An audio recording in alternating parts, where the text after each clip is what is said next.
to the Saturday Morning Nerd Show. I'm Marcus Blake, your host, and joined with me, as always, the Brewing Sailor, Mr. Brendan Smith. Good morning. And Mr. Chad Womack from the Electric Jellyfish Podcast. Good morning, guys. All right, we're back for another week. Got lots of things to talk about. Lots of things happening in the nerd universe this week. And but we also want to give a special shout out to Skynet, as usual, for affecting how our, the technical aspects of trying to do a live podcast. So thank you for infecting our website and making it hard. Yay! We appreciate our AI overlord. Exactly. All right. So this week we're going to be talking about Loki and other Marvel shows on Disney Plus. Are they worth watching, and what we're looking forward to? But for those of you that are not aware, yes, Loki wrapped up its first season this week. And yes, there will be a second season. It was stamped for approval in the credit scene. Sorry, spoilers. But I don't feel like that's really a spoilers because you people are on the internet. So there you go. All right. With that said, a couple of things we got to get out of the way. Then we're going to get to this week's Sound of the Apocalypse, or we can rant about something. But I can finally talk about it real quick. Two movies I want to mention. First, go check out Gunpowder Milkshake on Netflix. It's currently number 3 or number 2. It's just an action movie with female assassins, but really hot female assassins with Lena Headey and Karen Gillan.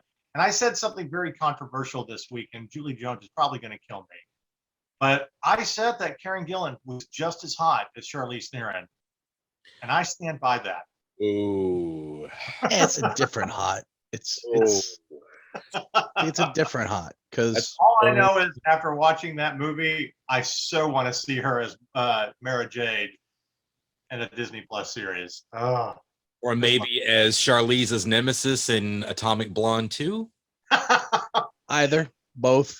I'm okay with a hot lesbian scene between the two. I have no problem. Say that. I didn't say that. I will say that. I'm gonna what you nerds out there are thinking. I'm gonna reply with the GIF of the Emperor's New Groove, where they're like both is good. Both is good. Both is good. Yeah. But I'd love to see her. Please cast her as Mara Jade. I do not want to see Brie Larson as Mara Jade. No. I love Karen Gillan for so many reasons. I love when she really gets, her thick Scottish accent. Like, I love when she's on the Graham Norton show. And obviously we know that she can kick butt. We've seen her as Nebula in, the Marvel movies and everything. But so anyway, go check that movie out. It's not high art or anything. It's just a fun assassin movie. But look at the cast of women here. You've got Karen Gillan, Lena Headey, Angela Bassett, Michelle Yao. It is Yao, right? Yeah. It's Yo, actually. I believe it's Yo. Michelle Is Yao. it? Okay. And then Carla Gugino. Okay. 5 awesome women who are basically in a little female assassin club. And first of all, if some of you are thinking Angela Bassett, you clearly have not seen her as Tina Turner with those legs. Basically, it's like the Expendables or Sucker Punch. Yeah, I kind of looked at it as Wanted, with James McAvoy and Angelina. Right. So, that was kind of a fun little cool assassin movie. There's no way you can really curve a bullet, but sure. Yeah. But it's kind of the same thing. And they rescue a little girl and, take on lots of bad guys. And it's just an awesome little gunfight. And yes, they're going to make a sequel. So I couldn't talk about it last week. We're still under embargo, but go check out my review. I gave it an 8 just for sheer fun. I'm sorry. It's just a fun movie. All right. The other thing I wanted to mention, we're not going to have a full review for you, but I do want to encourage people. If you are a Val Kilmer fan, please watch the Val documentary that is coming to theaters next week, and then it will be on Amazon August 6th. We've had a chance to watch it. At least I have this week, and we got our screener. Beautiful, beautiful documentary about his career, his life, and where he is now after having throat cancer and basically losing his voice, and to deal with the tragedy and just where how far he's come, and he still has a great sense of humor. Also his son Jack, that he had with Joanne Wally, is the one that narrates the film, and he sounds exactly like Val Kilmer. I didn't even realize it was his son. Till the credits rolled? No, until you saw him in the studio. Oh. I thought it might have been like an old, audio version of Val Kilmer before throat cancer, when he was trying to put something together many years ago. But like I said, it's a very beautiful documentary, and let's face it, there's at least a few movies that you really enjoy Val Kilmer in, besides Top Gun and stuff. I mean, The Saint. Come on, Tombstone. Tombstone always comes to mind. Yeah. If you hate Tombstone, I'm sorry, you hate movies. There's no accounting for taste, and you don't have a tongue. Yeah. Right. I mean, granted, his remake of The Island of Dr. Moreau was a shitty movie, but he was good in it. Yeah, that was. If you want to read how not to make a movie, go read about the production of The Island of Dr. Moreau. The entire thing was a shit show. Yeah, it was. But his video, because he always had a video camera, was always shooting stuff, ever since the beginning of his career when he was at Juilliard. Just some of the stuff behind the scenes is incredible with all of these movies. Anyway, like I said, it's heartbreaking, it's emotional, but you got to love Val Kilmer for where he is and his career, and he still pops up in movies even though they have to dub his voice, and again has this wonderful sense of humor about his life, and really has dedicated himself to being an artist, and opening an artist studio in New Mexico, which he has been in New Mexico for like 30 years. So anyway, it will be out in theaters the 23rd, but I encourage people to go watch it. It's worth it. So all right, before we get to the rest of the show, a couple of things that we got to address. I know Chad's all excited about the Steam handheld thing that got announced this week. We were talking about that. Looks cool. I just don't buy that it's worth the price. That's me personally. Your base model is $400, but to get the good one is more like $700. Well, here's the thing, though. It's an actual PC. If you bought that as a laptop, the 650 model, if you bought that as a laptop, it'd be $1,100. If you bought it as a desktop, it would be $1,400. So if you want an actual PC that you can put in your back pocket and take with you, and yeah, the battery life might suck in first gen, and we might wait for second gen to get one in this household, but let's say it's 2 to 6 hours, right? Okay, you know what that is? That's you're traveling on a plane. You get to play while you're on the plane, turn it off, dock it when you get home. And it's not like you can't bring a power bank with you, I'm sure. Exactly. So, and I think for the PC players out there, it's probably going to be worth it. It's really cool that they have that.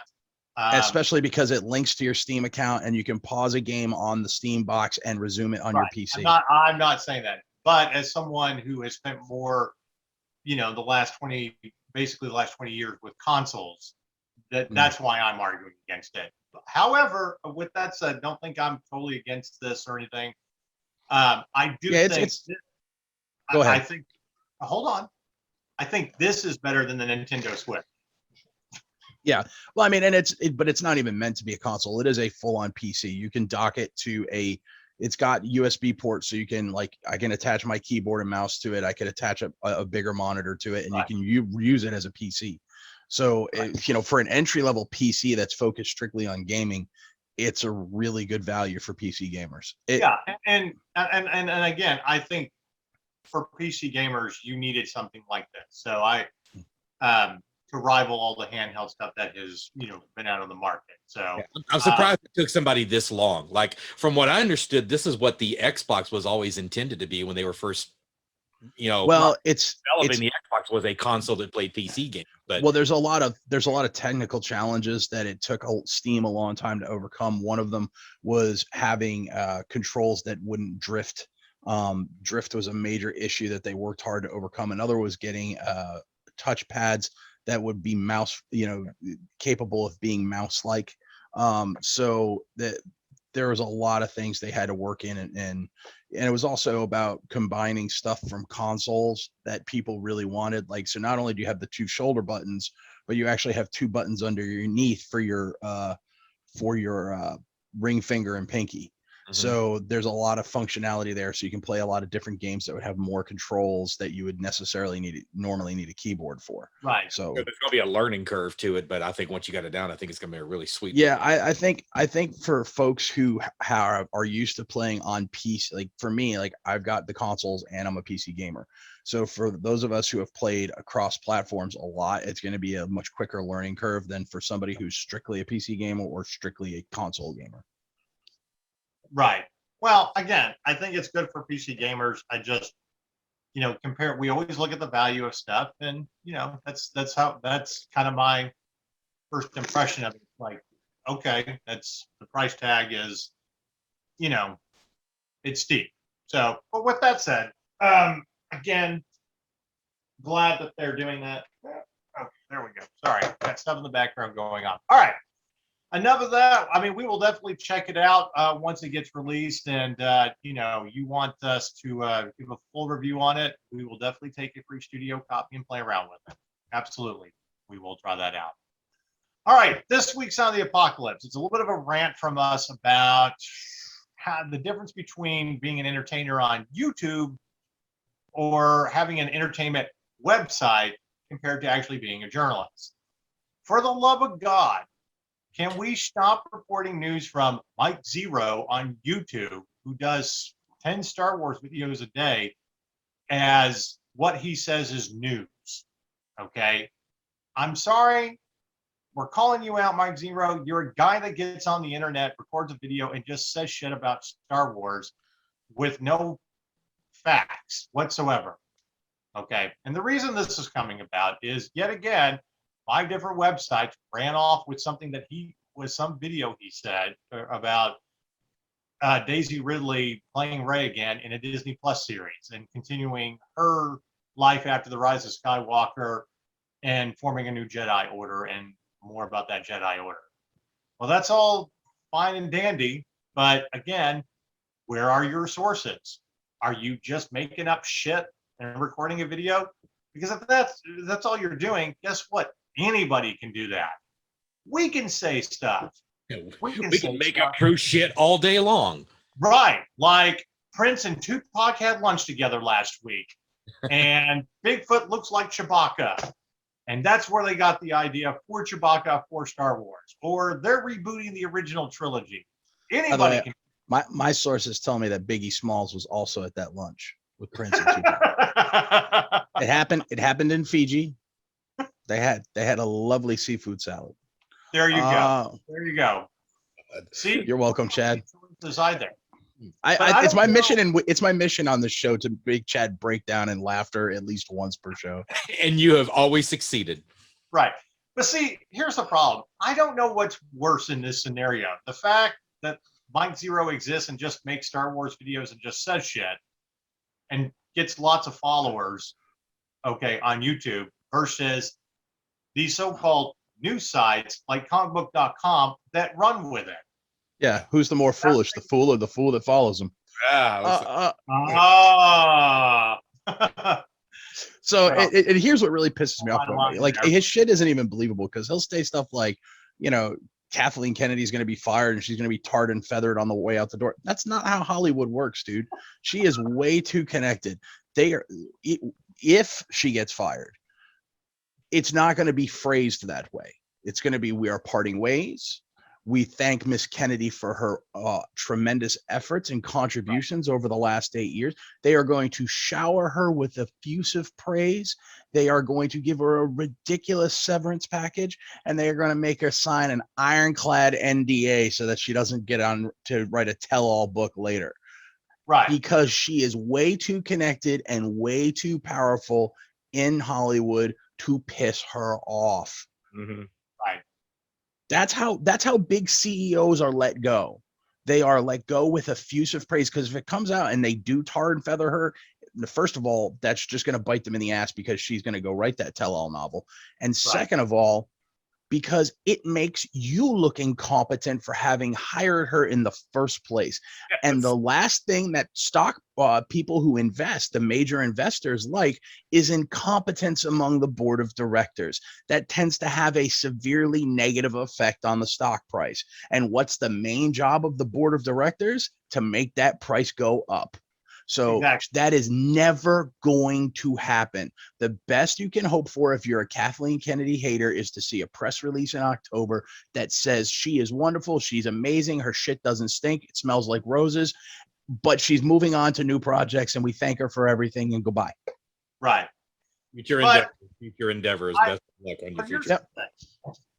I feel like for anybody out there that's wanting to start a podcast, a YouTube channel, that wants to get into this industry, and we've all been in this industry for, a decade or more. Okay. Right. Let's give you a few lessons on how this really works and how you should be a responsible entertainment journalist versus an entertainer, or the nerd version of Perez Hilton, where you just make up shit and try to be popular with all your rumors because you never got invited to the cool kids table. All right. And yes, I said that about Perez Hilton because, I'm sorry, Hollywood gossip and all that other bullshit. Anyway, that's not journalism. But here's the thing: if you want to make a video that says about what Disney Plus should do, start out by saying, "Here's something I think they should do that I would love to see. I would love to see Daisy Ridley come back and play Rey and continue her journey and starting a new Jedi Order after the rise of Skywalker." That's called an editorial, for those who are. Exactly. And today's word is editorial. Can you say it? Can you say editorial, boys and girls? I bet you could if you tried. Welcome to Mr. Robinson's neighborhood. This is how we answer my door in my neighborhood. Who is it? Who is it? Right. But say that it's your opinion and you would like to see this and start a discussion. We've done it many times on our podcast about what we would like to see. Okay. You don't go on and say, this is going to happen without any sources whatsoever or any facts. And if you're another entertainment news outlet, and we use quotation marks because most of you assholes out there aren't, you don't run with it, even when you're saying that, oh, well, take it with a grain of salt, it's just a rumor. Don't report rumors. How about that? Or go there's a place for rumors and discussion and people to talk about it. But as long as, to me, I'm fine with it as long as you're saying, look, it is a rumor. And if you qualify it with saying, hey, this is a guy I've gotten good information before that has panned out, or I've never heard from this source ever before, so it could be complete bullshit. As long as you're qualifying your statements like that, I'm fine with it, because there's a place on YouTube for rumor reporting because it's fun to talk about. Right. But you have to preface it that way. Don't be just central. Just don't be a clickbait nest. It's just right. Now all it does is muddy the waters for everybody else. Again, the worst part about doing this is when you start getting hundreds of thousands of subscribers and start making money off YouTube doing this. Okay. There are legitimate entertainment outlets that report news responsibly, that get sources and get their facts straight before they report it. Okay. And those are the people that deserve your subscribers and views to make money. Instead of, again, you want to start a rumor mill and just talk about that, say that that's exactly what it is. Have your own little, bathroom gossip club, with all the girls talking about bullshit, but say what it is. And if you're and again, another website, don't pick up on this without actually verifying these sources to begin with. We're talking about you. We got this covered in Giant Freaking Robot. Yeah. And comicbook.com. So anyway, yeah, we're kind of done with also, by the way, as a responsible journalist, and if I email you, Mike Zero, to ask a question to try to verify something, you should actually respond back. Okay. Or I just get to call you a liar and you make up bullshit. He doesn't respond to anything. Multiple other YouTube channels have tried to get them on their channel to talk to him about, some of the crap he reports, and he doesn't respond to anybody. Like No.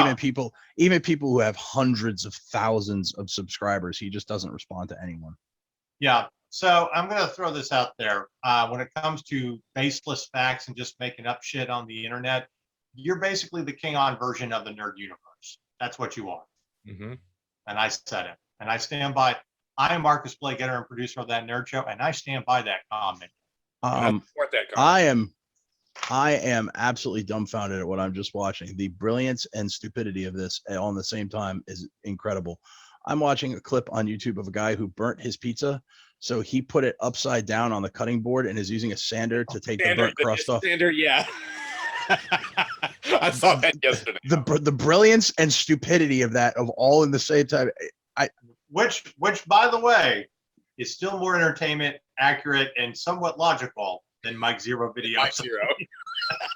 100%. But yeah.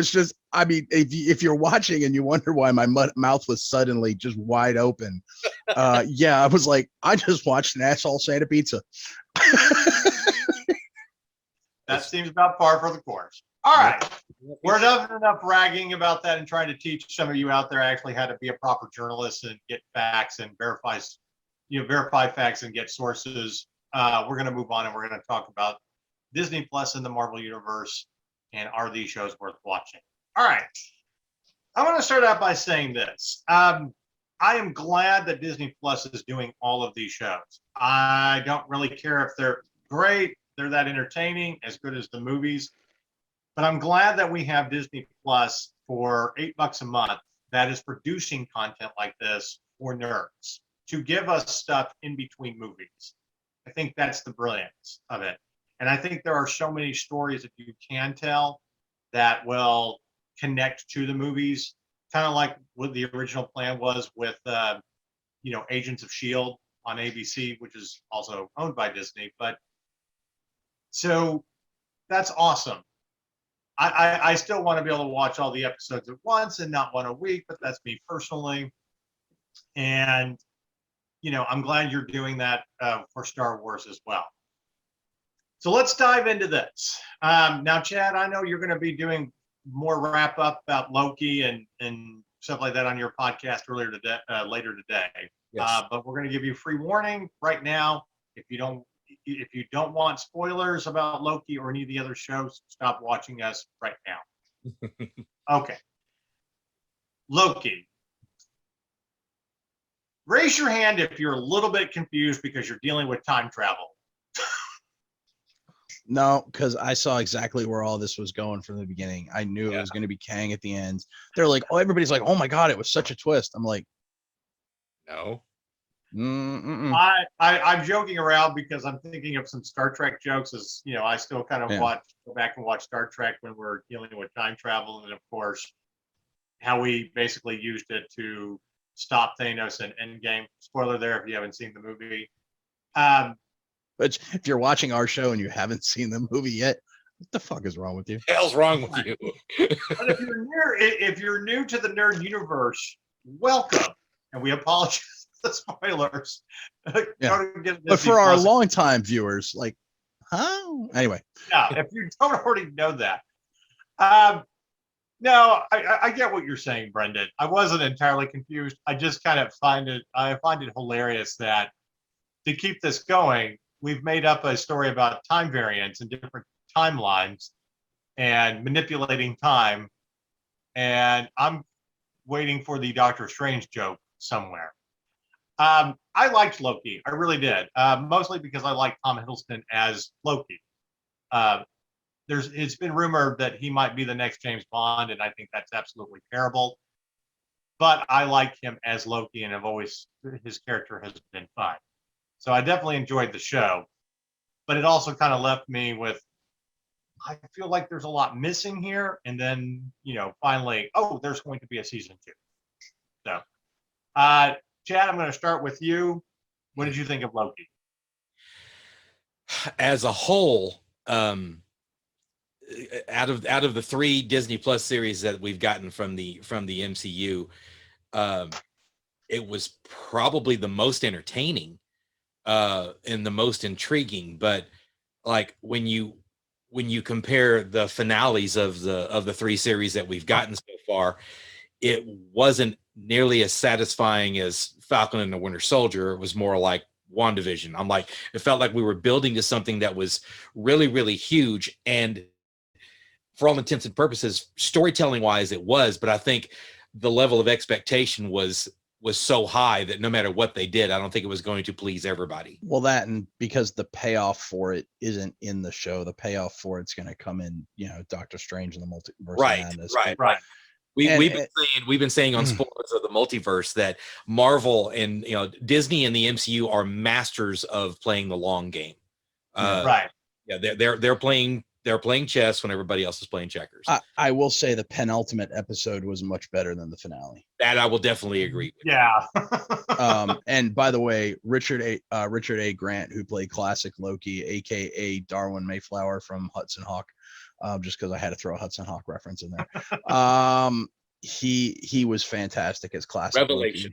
Loki. He stole the show. And frankly, I don't even care if there was a Loki season 2, but if I get a classic Loki like miniseries somewhere down the line with Richard A. Grant, I'm all for that. I'm in like Flynn on that. Yeah, I don't know. What do you think on the rest of it though? On the rest of the season, Chad?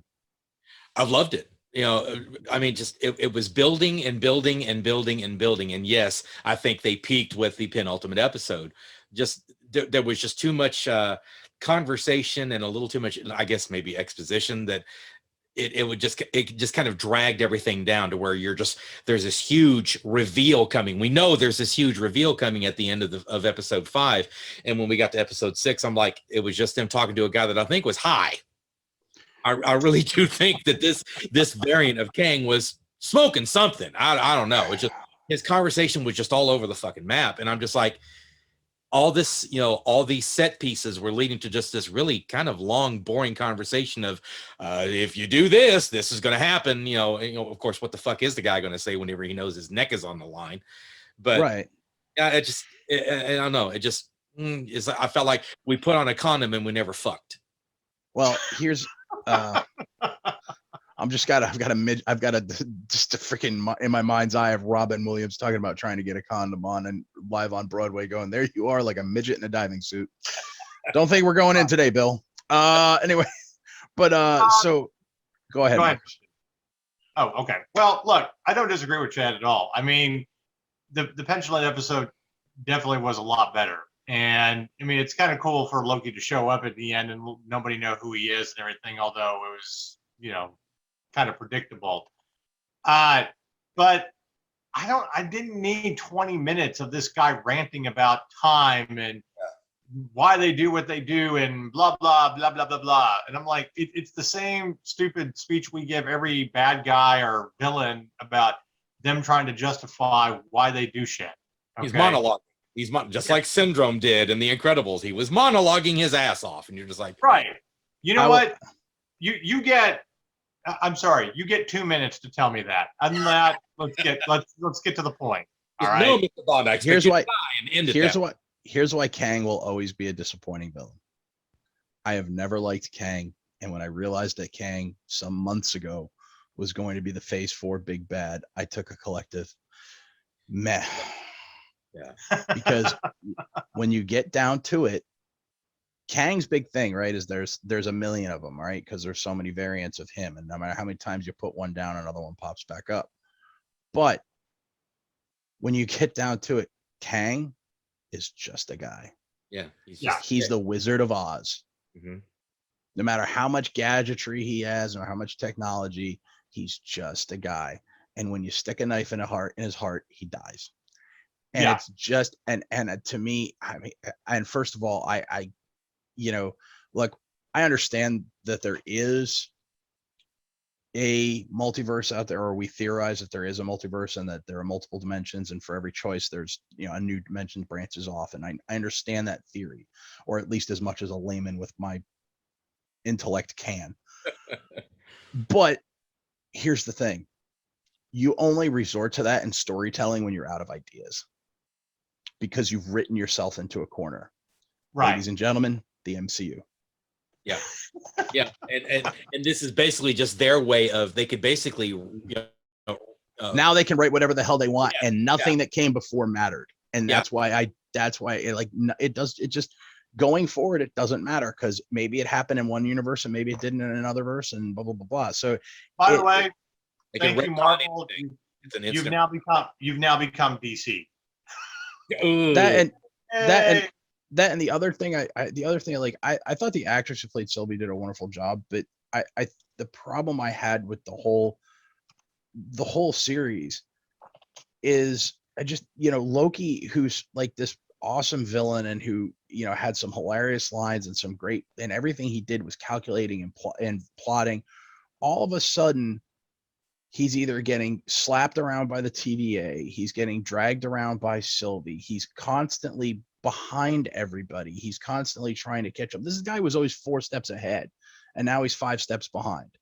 And it's just like, I hope in season 2 they give Loki his mojo back. I really do, because just in season 1 it constantly felt like he was getting kicked in the balls. Oh wait, in one episode that's all that happened was Sif kicking him in the balls over and over again. And it was just like, I was like, look, some of it was very entertaining. Don't get me wrong. I'm being critical here, possibly overly, but some of it really was entertaining, especially that 5th episode. I really enjoyed the 5th episode. Right. Alligator Loki was a little ridiculous, but also funny. A lot of the Easter eggs in the 5th episode were, Frog Thor in the jar, Mjolnir in the dirt, the Thanos copter, Kang's building. Everybody thought it was Stark Tower. No, that was Kang's tower. Anyway, so there was a wrecked in the background, the yellow jacket helmet that was just there's it was a ton. playground. Yeah, there was a ton of great little Easter eggs in it. It was a really fun episode. Like I said, Richard A. Grant, or as you said more appropriately, Chad, he was a revelation. He was fantastic. Right. But then the last episode, we got a dude monologuing. We got Loki trying to be the only one being rational, and we got Sylvie losing her shit, which honestly, I don't even blame him for that, because based on Sylvie's backstory, like I'll say this for Sylvie's character. Sylvie's character and her actions make sense based on her history. Yes. Unlike, say, Ray. Wow. Who has had to be a me first person her entire life to stay alive, but she's well adjusted, completely magnanimous, and loves everybody, is respected by everybody immediately, and can do everything. Huh? How's that even work? But Brendan, So, yeah. We have confirmation from a guy on YouTube that they're going to make a series about her on Disney Plus, and it's going to explain all that. There it is. Can't wait. Let's put it this way. Even if that does happen, and I could see Lucasfilm doing that, like in my mind's eye, I could see that happening.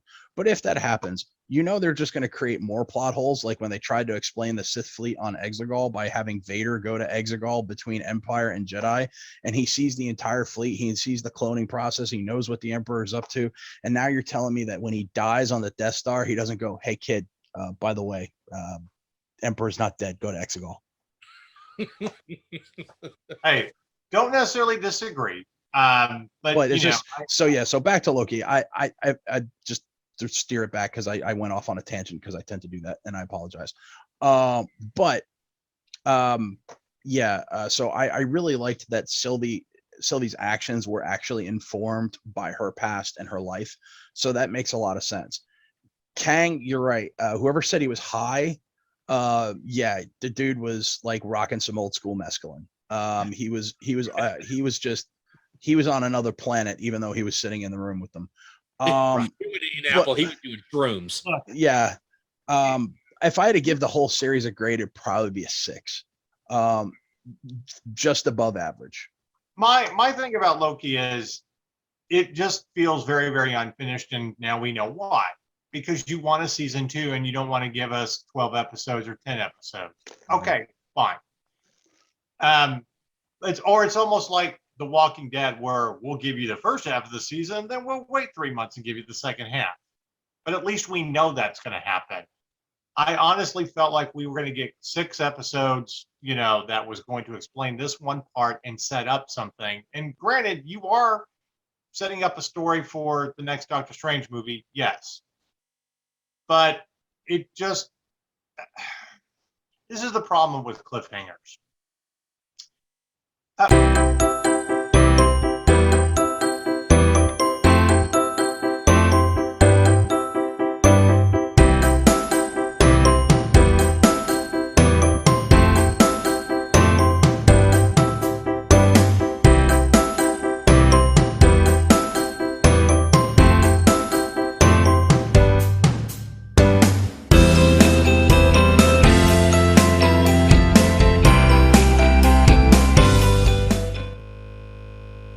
I'm going to use an example. Only because I know 2 people that are actually watching this show right now. We've talked about the show on our podcast. Jericho. Yes, Jericho in the first season ended on a cliffhanger, and then they canceled it, and they had and the fans brought it back for 13 more episodes so they could close everything out and give you closure to the show that CBS didn't want to have. But just because they ended on a cliffhanger, okay, without knowing that the show was going to be canceled, doesn't mean you didn't have a full story leading up to it. You had 20 episodes. You got to know these characters. They went through trials and tribulations and, dealt with different seasons, and you had time for these characters to develop. Okay, granted, you have to, do it in a shorter amount of time, which means your writing has to be more tight. So what you're saying is this felt like a mid-season finale rather than a right, like cliffhanger before the Christmas break, and then you're coming back for the second half of the season because you had, you didn't have the full season like you had on Jericho. No, all I'm saying is you didn't take time to really develop these characters because you're doing this little 5-6 episode limited series, and then you decide to do a season 2. At least with the Falcon and the Winter Soldier, it told a very precise complete arc. It was a complete story arc. Yes. Right. You did what you had to do to set up.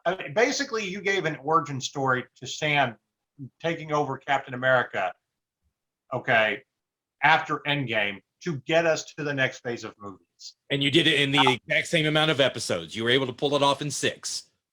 Right. So and you didn't have to do a 2-hour movie to do it. Right. The brilliance of Marvel has been, and I did an editorial on Black Widow, and the title of it is Black Widow, a movie that's 5 years too late. Mm-hmm.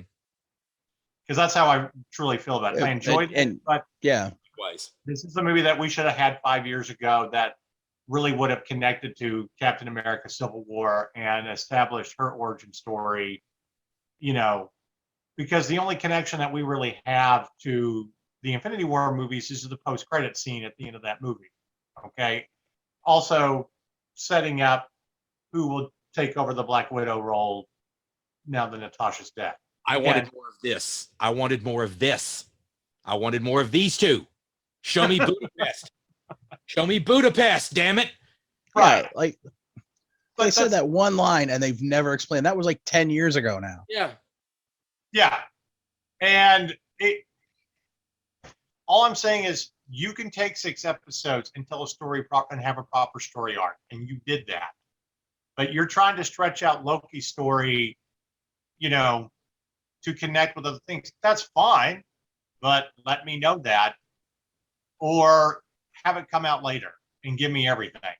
It just feels very unfinished. It was entertaining. I love Tom Hiddleston, and the actress playing Sylvie was fantastic. I mean, them 2 together. Yes, I want to see more of their adventures. Okay? Yeah, they had excellent chemistry. Right. I think in the future I'd like it to be one of 2 ways, either adversarial like it was in the 6th episode, or an actual proper partnership where they're bouncing ideas back off of each other and have it be more equal and not Sylvie constantly 3 steps ahead of Loki. Now with that said, the pandemic really screwed up the timetables for everything. It really, truly did. I feel like, Loki was something that we should have had last year. They would have released 6 months later, the second season, or if the pandemic had already happened, it would have been a short time between these, and it wouldn't have felt so long or rushed. And now we have to wait. So I will give them a little leeway because of that. Because, like I said, the pandemic really just screwed up everything in the timetable. But you look at the beginning of how they released movies and how all the origin stories connected to the bigger movies. It was perfect. Wish DC could sort of do that, but hey. It also makes me wonder: is season 2 already done? And they just haven't said anything. I'm really curious about that. I don't think so. And I don't think so because they have so many series in development. They might be ready to roll into production or have even started production on season 2. But remember, they've only got 4 volumes now, supposedly. I guess there's supposed to be 2 in LA, 1 in Australia, and one in England. They filmed Loki on the volume in Australia, but then Thor: Love and Thunder immediately went into production on the volume in Australia. So I think they probably won't even be able to start production on that one until, or maybe they do exterior shots, but they can't do anything on the volume until Thor: Love and Thunder is done. Right. So, because if you go to London's being used by the Cassian Andor show and a few other things, and then the 2 in LA are being taken up. Book of Boba Fett just films, but Obi-Wan is currently filming, and something else. Yeah, and I think Obi-Wan's actually the Obi-Wan limited series is about to I think wrap it's filming on the second one. Yeah. So, but then they're probably going to wrap right into. I know it's September. They're going to start production on Mando season 3. Because that's when Pedro Pascal gets done shooting The Last of Us up in Canada. So yeah. All I'm saying is I think Marvel could have done a better job with how they did it, and maybe they had to do it this way because of the pandemic. But going forward, I think the biggest problem with doing 6 episodes is they had so much world building to do with the TVA. I mean, the first 3 episodes are nothing but explaining what the TVA is, why they do it, how they do it, and chasing Loki around. So that's it. I mean, that's all the first 3 episodes were, and that's fine if you've got a 10 to 12 episode season.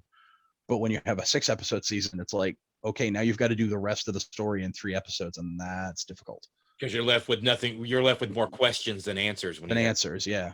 By the way, quick nerd note. Thank you, Holocron Toy Store in Fort Worth, because I've been trying to get a hold. No, I've been trying to get a hold of a Darth Revan 6-inch Black Series figure for a couple of years, but every time I see them, they're like $80, $90 because they're super rare. They had them on sale for $35. Just purchased one, sent it to my house. Congratulations. So basically, in answering the question with Brendan, where does he get those wonderful toys? 2 places: either Order 66 Toys in Allen, Texas, or Holocron Toy Store in Fort Worth, Texas. Yes, we in the Metroplex are lucky to have not 1 but 2 Star Wars dedicated toy stores. I've got a holocron rug right underneath this chair. So yes, I love that. And they say Dallas is not one of the top 25 places to live in the United States anymore. Screw you. For nerds, maybe. Mm-hmm. All right. Somebody made a funny comment about Owen Wilson's character in Loki, which I loved Owen Wilson. I thought he did a fantastic job. Added his quirkiness, but wasn't so over the top that you get annoyed with him. But here's the comment that I thought was really funny, and this is in honor of the 25th anniversary of the movie that launched his career, along with Luke Wilson, Bottle Rocket. His character was snatched by the organization, the Timekeepers, from Bottle Rocket. It's really just Diggin from Bottle Rocket now working for this organization. Was he obsessed with the jet ski in that movie? All I gotta say is, if anything, I do want to see Mobius riding a jet ski in season 2. Right. All right. Since we haven't really talked about Falcon and the Winter Soldier and WandaVision, I want to jump right into it real quick. Getting back to Falcon and the Winter Soldier, so far I think it has been the strongest show on Disney Plus by far. I think the overall arc, what they did with it, also talking about the ugly history behind Captain America, super soldiers, not really whitewashing it, but also not being so political about it that they're throwing it in your face that we have to have an African American play Captain America and him kind of reinventing and this is his version and taking up the mantle with that shield. Again, I think they did everything right with it. It really, really was fantastic. And you really get to showcase these two heroes that really are in Steve Rogers' shadow. And just, the writing was tight there. I don't think you can really complain about it so much. And Sebastian Stan, as always, was perfect as the Winter Soldier and having to wrestle his own demons and stuff like that. It's been my favorite Marvel series. To me, it's not absolutely perfect. There's things that we can nitpick. But like for me, I gave it a 9 and would definitely go back and watch it again.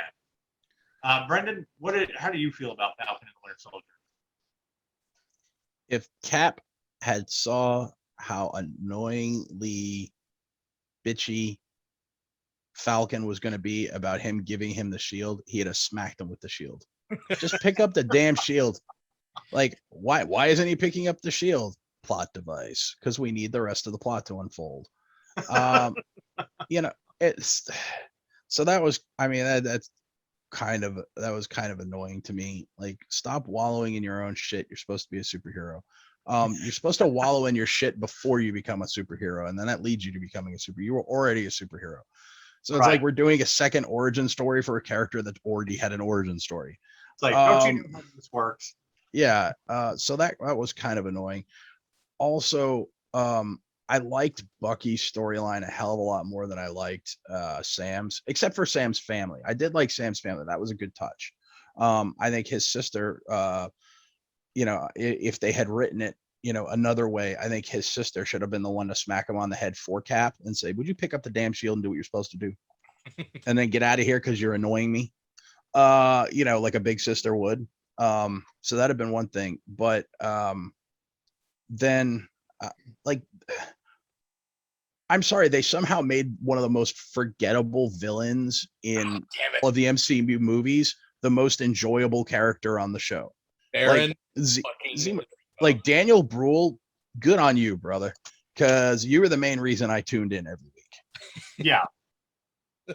And then the last, I really hope Agent Carter, Peggy Carter's niece, is undercover, because if they're just going to turn her into a villain,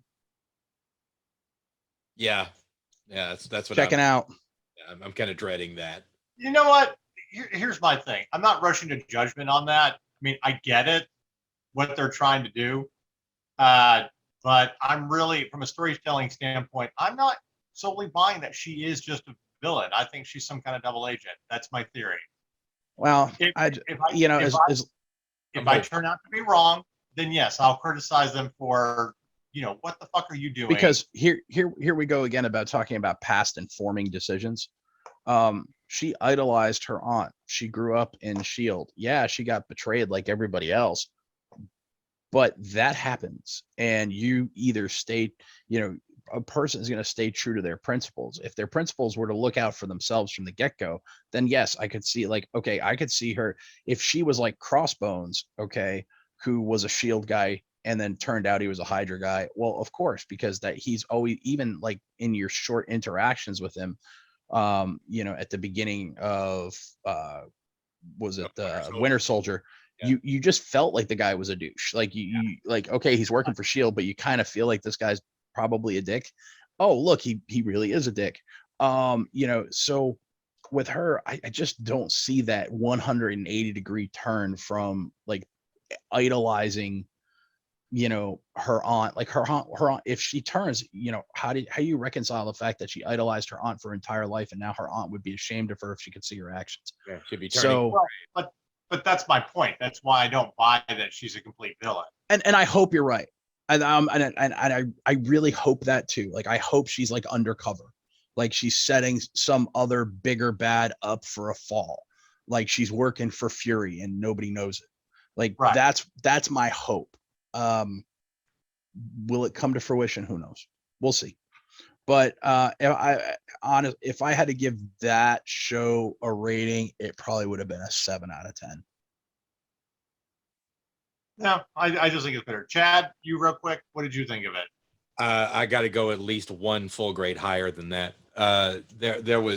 It had such a, not because his name was in the title, but I've always thought that The Winter Soldier was the best film in the MCU. Just because nothing about that screamed comic book film. It just felt like a really very well orchestrated political thriller. Well, and you had Robert Redford in it. Yeah. And Yeah. That kind of elevates any production. Yeah, you got this Manchurian Candidate freaking vibe going through it that I think that even people that don't give a shit about comic book films, much like The Dark Knight, would enjoy this just because it was a very taut, well written, very well paced, very well acted. It checked all the boxes. Like when you basically had the Dora Milaje turn Bucky into Mrs. Nesbit from Toy Story 2. That meme about killed my ass. God,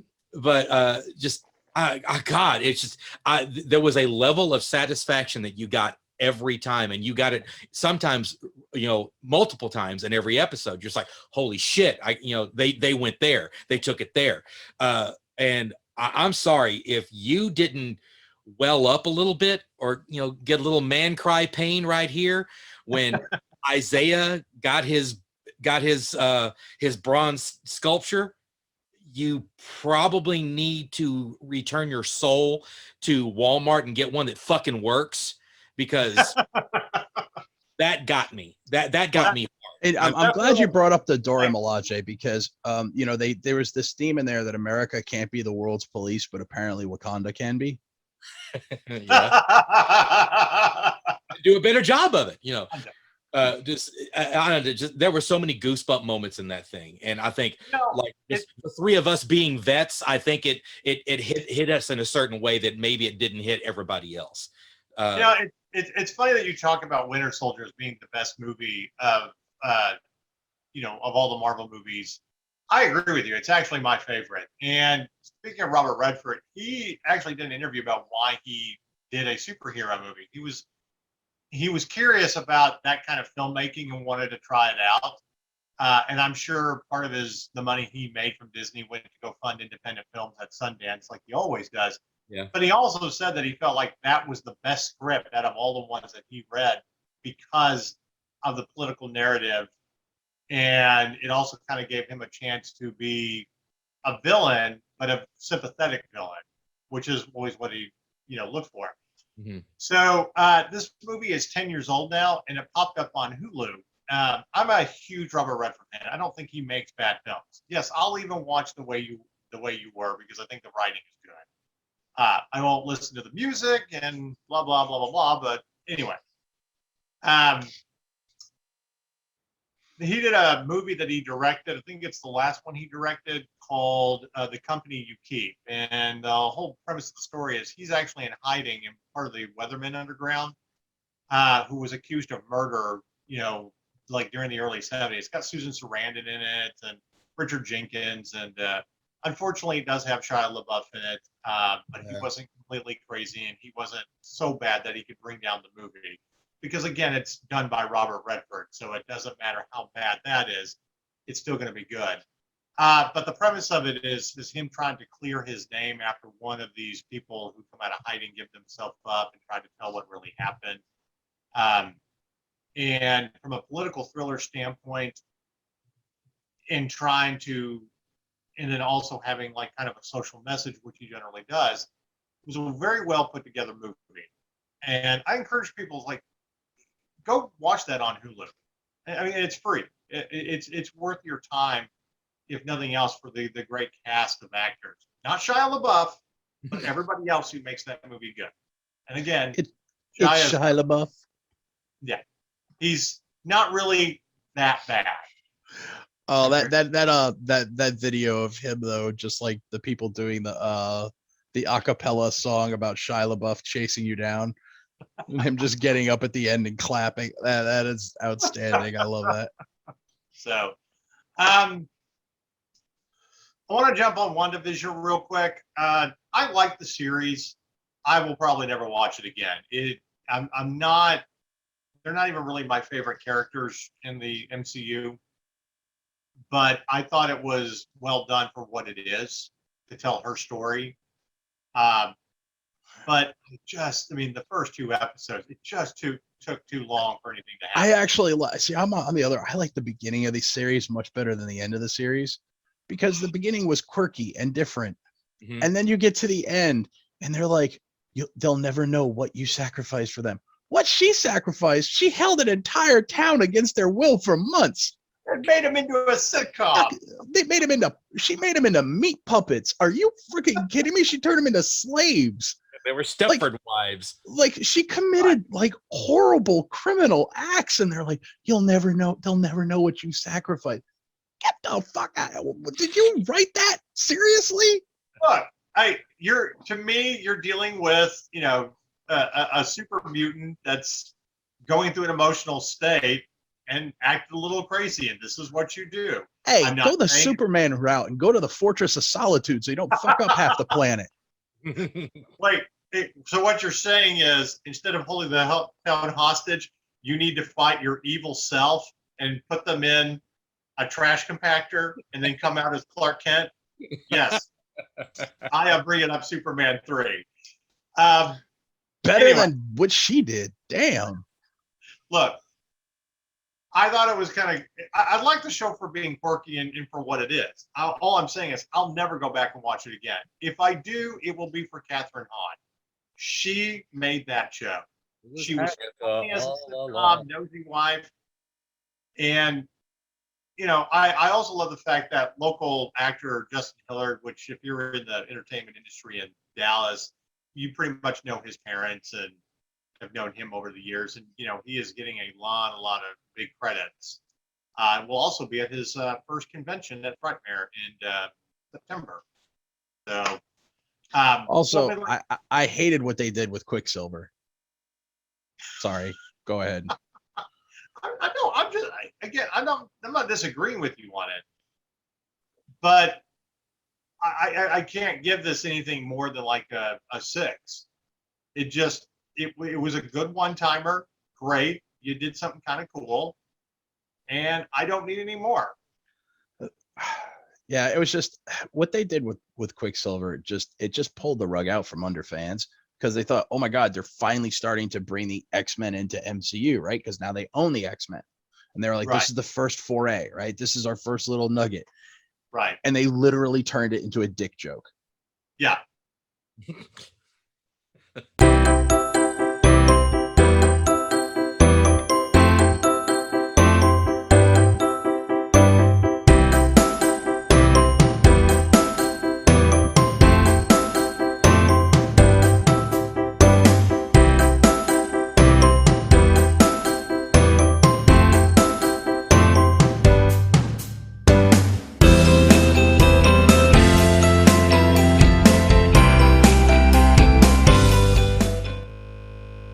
So, I mean, talk about, like, first of all, you just ripped out the carpet from under your fans. Okay, never a good idea, right? Just not a good idea.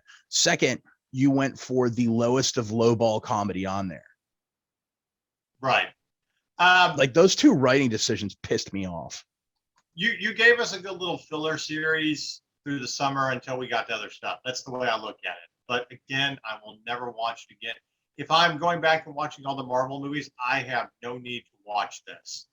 Like, I will watch the other series again. But WandaVision, no, I'm done. Chad, how about you? What did you think of it? If nothing else, we got to see this guy really come into his own. We got not just this version of Vision, but the other version of Vision that we were hoping to see at some point, and we got that. And that he's out there in the wild, and I'm just it's our head's going to be on a swivel because we know he's going to pop up Uh, and I think Bettany is a demigod. I've always been a fan of his ever since, I guess, probably since A Knight's Tale. Yeah, I was gonna say I still think Chaucer's his best role. Yeah, so Oh, new. no. Well, it was allegorical. Allegorical. Well, we won't hold that against you. But yes, it finally let us see Scarlet Witch really become Scarlet Witch. Yeah. We did get to see some really interesting character development, although yes, she did, she did, I guess, the right thing the wrong way. I don't know how do you want to analyze that, but I love the directions that it took Vision in. It did it in a very like Brendan was saying, in a really quirky manner of taking us through the history of sitcoms and shit, because that's how she grew up and it made sense in context. But it did seem like it took a little bit too long to get to where they were trying to go. But it was an entertaining ride while we were taking it. It wasn't complete boredom.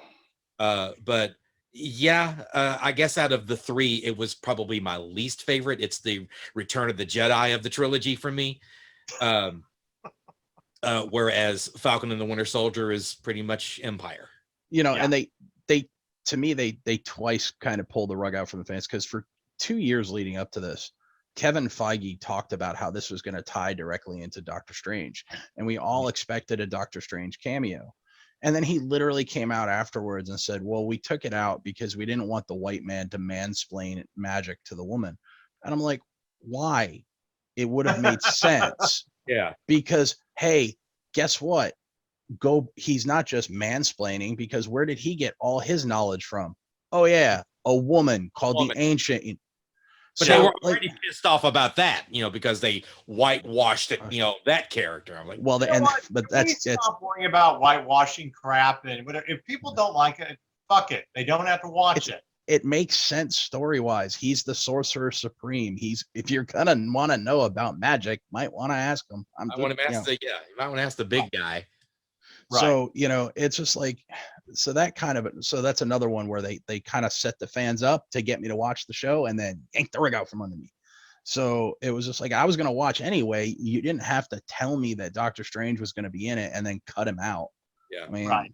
So and the Mephisto nightmare Easter eggs that got sprinkled in there that were kind of left unfulfilled. That's not the reason I felt like we. All right, so we got about 10 minutes left. I want to talk about some of the series that are coming up. I'll start with What If. Am I the only one that just doesn't really care about this? Out of the three of us, I guess. Yeah. I can't wait for it.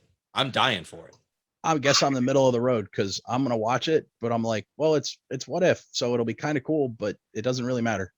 I cannot get excited about, let's have an animated show with all the alternate possibilities and whatever. It's like, I'm fine with animated shows. I like the animated stuff. I don't have a problem with animated shows. It's linear storytelling. Maybe that's just the writer in me, where tell me a story. That's it. I don't need to explore all the other possibilities, like, hey, all those other ideas that we had in the writer's room, let's put it into an animated series. That's how I feel about it. And like, I was a big fan of the books. At least they're not. I love those books when I was a kid. So at least they're not. Hey, at least they're not charging you extra for it. It's free on Disney Plus. That is true. So it's not like they're making you go to the theater and pay $15 for this, or whacking you $30 for. Well, I wasn't going to do it anyway, but sure. Yeah. And plus, it gives us our final curtain call for Chadwick Boseman. If nothing else, right. Our final curtain call. And that, yes, I will say that. But I got to be honest, like the one that I'm really, really looking forward to, series-wise, is Hawkeye. That's an origin story, or continuing of his story and everything, and also introducing his daughter Kate. Like, yeah, give me that. That looks cool. And I've always enjoyed Hawkeye. Moon Knight looks really good. I think that'll be a good one for. I'm looking forward to Moon Knight a lot more than I'm looking forward to Hawkeye, just because I've got a bad feeling about what they're going to do in Hawkeye, and I won't say anything, but. Well, we'll see. And I can get. I'm totally waiting for She-Hulk. just because of the actress who's doing it. I am a huge fan of, Jasmine Milani from. If I'm sorry, I may be. We know you butcher her names. We know. I know, but if you haven't seen her in the Orphan series that ran for 5 years, you need to check that out.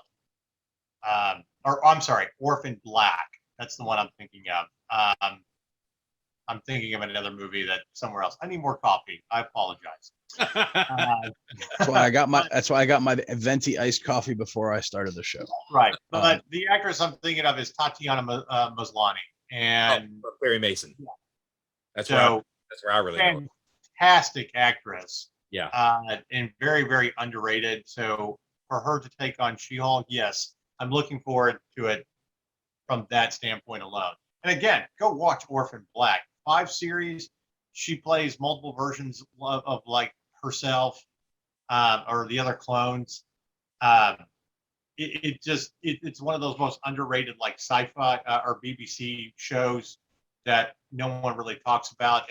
And we've mentioned it before over the years, but we just never gave it enough coverage compared to other stuff. But you can go watch it all on Amazon. So I know it's not a TV show, but it is Marvel and it is coming out, and I'm really not looking forward to it because I think it's going to be a dumpster fire. That's the Immortals. The Immortals or the Eternals? Or Eternals, sorry, Eternals. I can't even get the name right. That shows I it. what you meant. Yeah. It's like it's a huge ensemble cast, so character development is going to be not there. And the best part is like I was listening to the trailer and like, we have been here for thousands of years, guiding and fostering humanity without interfering, except, all those times you guided us, which is interference. Right. Who writes this? We'll watch it, but to me, it's like a filler movie that you're throwing out there to get us ready for the Marvel movie. I will take that back. I am kind of excited for it for one reason, and I am going to watch it, and I may even be there opening night just because I enjoy a good train wreck. We might have to Mystery Science Theater 3000 this one. Well, I look at it this way. We get enough sponsorship money, we're able to do a red carpet event, with an after party. It doesn't really matter how bad the movie is. The free booze afterwards. Oh, yeah, dude. I don't care. I don't care if it's The Room 2. If it's if there's free booze afterwards, I'll sit through it. Don't get like so ideas, okay? I'll be like Patton Oswalt with putting on the black glasses you can't see through, going, this is gonna suck. Well, is there anything you are looking forward to that's on this upcoming slate? Like you said, I'm looking forward to Shang-Chi. I am looking forward to that because I want to see. They kind of did Danny Rand dirty on the Netflix one. It was the weakest of the 4 Netflix shows. So I want to see a good Marvel, kung fu kind of story. So I'm looking forward to Shang-Chi. I'm very much looking forward to Spider-Man and Doctor Strange. Those two I am very much interested in. Everything else, until we get to Blade, whenever that's going to be, I'm kind of on, because I want to see Blade, and I do want to see. They're talking about bringing Wesley Snipes back as a multiverse Blade, and I'm like, don't do that. Just make him Whistler in the movie. Just make him Mahershala Ali's Whistler. I've got one MCU series that I am dying for. Absolutely. What's that? Secret Invasion. No, okay. All right. Yeah, that's going to be good. I do want to see, I will say though, in Spider-Man, I'm really hoping that Spider-Man gets in trouble, and this is how they work Daredevil into it. And Charlie Cox as Daredevil, Matt Murdock, comes in as his lawyer. Yeah. And then and then something happens where they both end up fighting, and you have that scene like you. It's like, you're Spider-Man, you're Daredevil. Do the meme thing. Yeah, exactly. Well, here's the thing about Charlie Cox's Daredevil. I mean, you kind of gave a little bit of closure at the end of season 3 on Netflix, but you're not done with that character. Oh, he's too good. He's too good as Matt Murdock. look, the two best things that you did with those series on Netflix was him as Daredevil and John Bernthal as the Punisher. And they're Okay. both coming back. Yeah, and that's why we basically gave season 2 of Daredevil a perfect score. Because who doesn't want to see a Spider-Man movie with Spider-Man, Punisher, Daredevil, and Deadpool? Right. Because you have Deadpool and Punisher trying to kill everybody, and Daredevil and Spider-Man trying not to kill everybody, and it's going to be hilarious, and I want it. You know, I went back about 2 months ago, and one Sunday afternoon while I was working, and I watched The Defenders again on Netflix, Mm-hmm. and still holds up, still fantastic. There were some things that I had missed the first time, and I want more of that. I feel like I still haven't even seen season 3 of Jessica Jones. I think I started the first episode and got sidetracked and just never went back to it. They made it too much about her friend. I got about halfway through it and it just fizzled. Right. And unfortunately, you never gave enough closure to Luke Cage. I feel like that was the worst thing that you kind of did with the series. Biggest mistake they made was killing off Cottonmouth too early. Right. So again, Mahershala Ali, wonderful actor. Love him to death. Completely underrated in the 4400 when that was still on. Right. And I just want more Elektra. Give me more Elektra because that chick rocks it. Oh, yeah. But at the same time, where's my season 3 of The Punisher? Where's my season 3? Well, hopefully they'll bring The Punisher back on either Disney Plus or on Hulu. So, well, if nothing else, I mean, there's so much great stuff coming out on Disney Plus to begin with. A lot of stuff to look forward to. Whether it'll be good, I don't know. I'm actually really excited for Star Wars Visions because so we all know, how influenced Star Wars was and George Lucas was by Akira Kurosawa. And so considering how much Japanese culture and filmmaking has informed the Star Wars experience, I can't wait to see what Japanese filmmakers do with Star Wars. So I'm very excited for that. I'm really interested to see how that turns out. They did this with Gotham Knights. They did this with the Animatrix, and I think they were both really, really cool experiments with giving people access to this property and seeing what other people can do with it that aren't constantly working with it. And I think it's been very, very successful. Right. Yeah, I'm seriously looking forward to that. And as we wrap up this show, one thing I want to mention is we will be back talking about what they're doing in the Star Wars universe as we get to the Obi-Wan series, the Boba Fett series, and of course season 3 of The Mandalorian.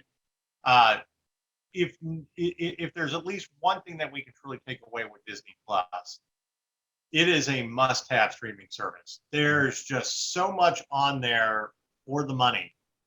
Think about it. Next year, you're going to end this year and start next year with the Book of Boba Fett. Then it's going to drop into Obi-Wan. Then it's going to drop into Andor. Then possibly Ahsoka, and then finish off the year with Mando season 3. Yeah. So it's like this is where entertainment lives now. I mean, I'm sorry. There's just no debating. If you're a nerd, you must have Disney Plus. It's just the way it works. To me, the only 2 must-haves right now, well, 3. There's 3 must-haves, but the first one's Disney Plus, the second one is HBO Max, and then the third one is Amazon Prime. And basically, Amazon Prime, if you're shopping online as much as my wife and I do, there's no reason not to have Amazon Prime. So you get the free delivery because the free delivery is going to pay for itself, and then you get Prime Video. Right. Okay, real quick before we close this out, we'll take 5 more minutes just to do a quick review on Bosch season 7. Brendan, you've got to be done. Oh God, yeah, I was done like 2 days in. Rhetorical question. Yeah. So we're going to do a quick video review of Bosch season 7 to wrap up this podcast. I'm going to be the first to say I loved it. I'm not saying it's the best season out of the 7 seasons, but I loved it, and I love how they wrapped up his character as a Los Angeles detective. If I had to give it one sentence to review it, I would say bittersweet, but fulfilling end to the show. Yeah, as that in his life, and because we know that they're going to be coming out, IMDb TV is actually producing it along with Amazon. It's actually because IMDb is like what USA is to NBC. Yeah, IMDb TV is owned by Amazon. That's why, if you've Right. noticed why it's the same exact player, it's because Amazon owns it. Right. So I'm glad that they're continuing him as an investigator. They're basically bringing back most of the cast. Obviously, the lawyer didn't die at the end of the season. Oh, I didn't even hear about this. So this is cool. That's cool for me. I didn't know they were going to do a private eye version of Bosch starting up. Well, yeah. I mean, I knew that's how the show ended, but I didn't know they were actually going to continue the character. Clearly, you forgot about my text message like 2 months ago when I got the press release. Like, yay! Oh. No, I may have been intoxicated at the time and went, that's too long. I can't read it. Brewing lots of great beer. I get it. Also, my phone's like this big and has a cracked screen. And if I've been drinking, and at the time, 2 months ago, I didn't have my glasses. So I've cracked screen, intoxicated, tiny phone, no glasses. I get a wall text from Marcus. I might have gone, if this is important, he'll call me. Wow. Okay. Well, I can't read the damn thing. It's a cracked screen. It's a tiny phone. I got no. This Cliff's Notes version. I'll read the book. Yeah. All right. But talking about season 7, they've had better storylines over a season.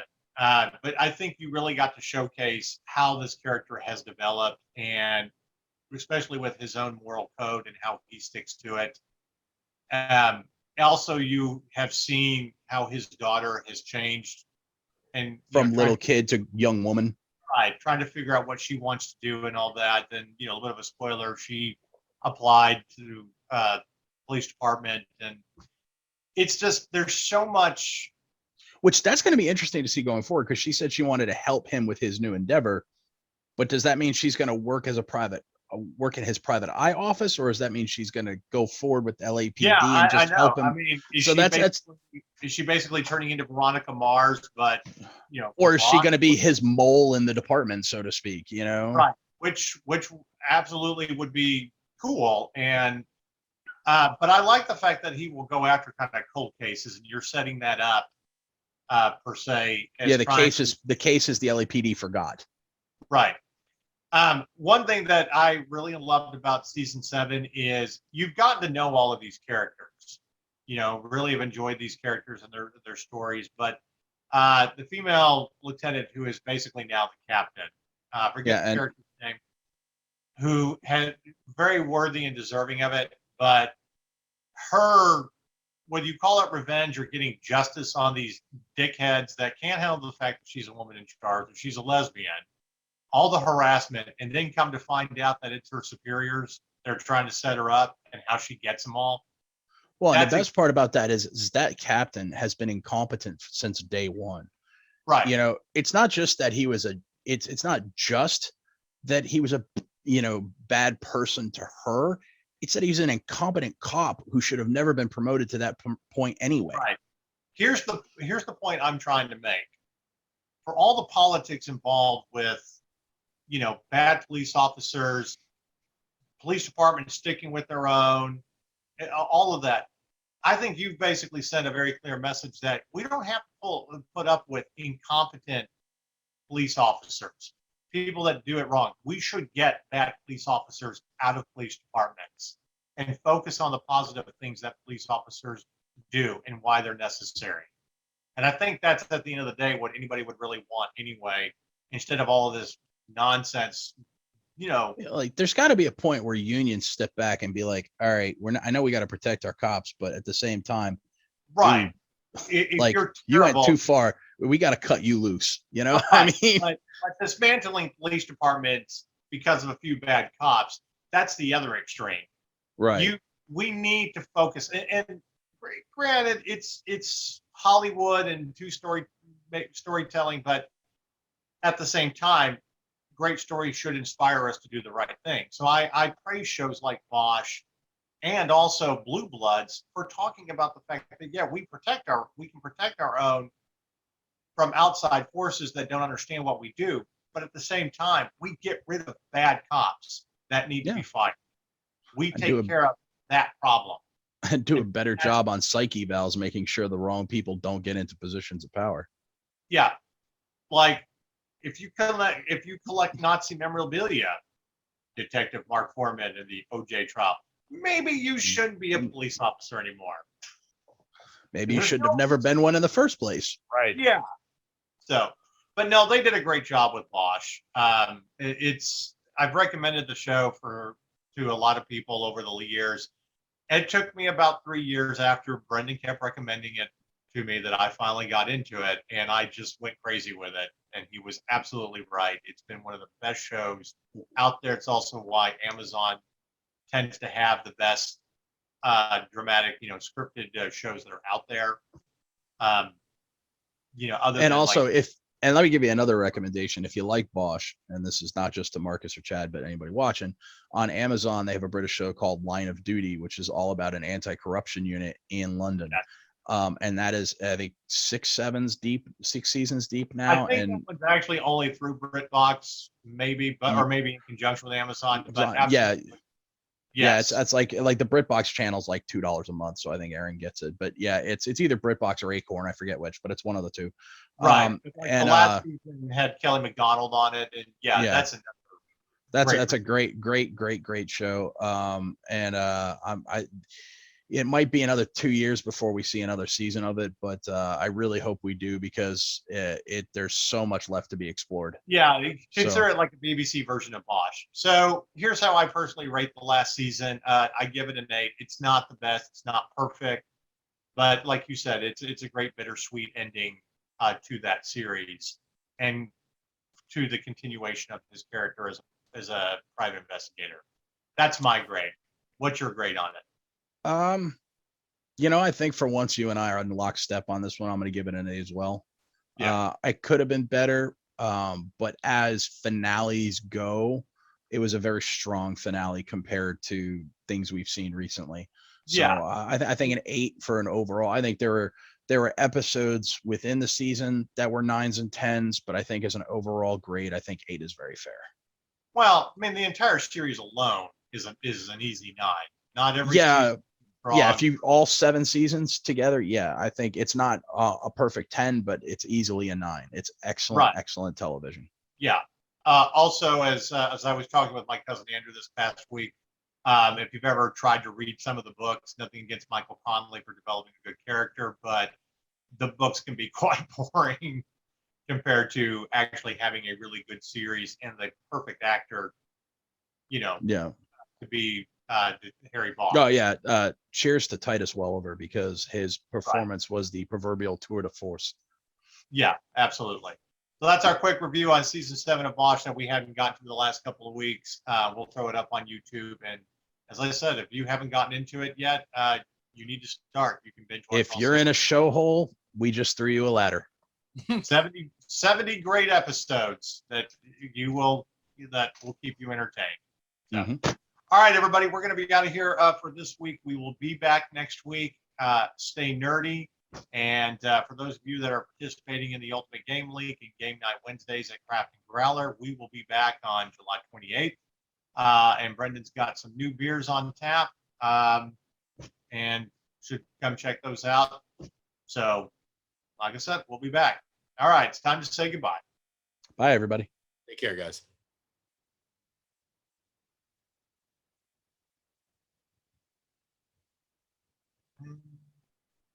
All right, and we're out.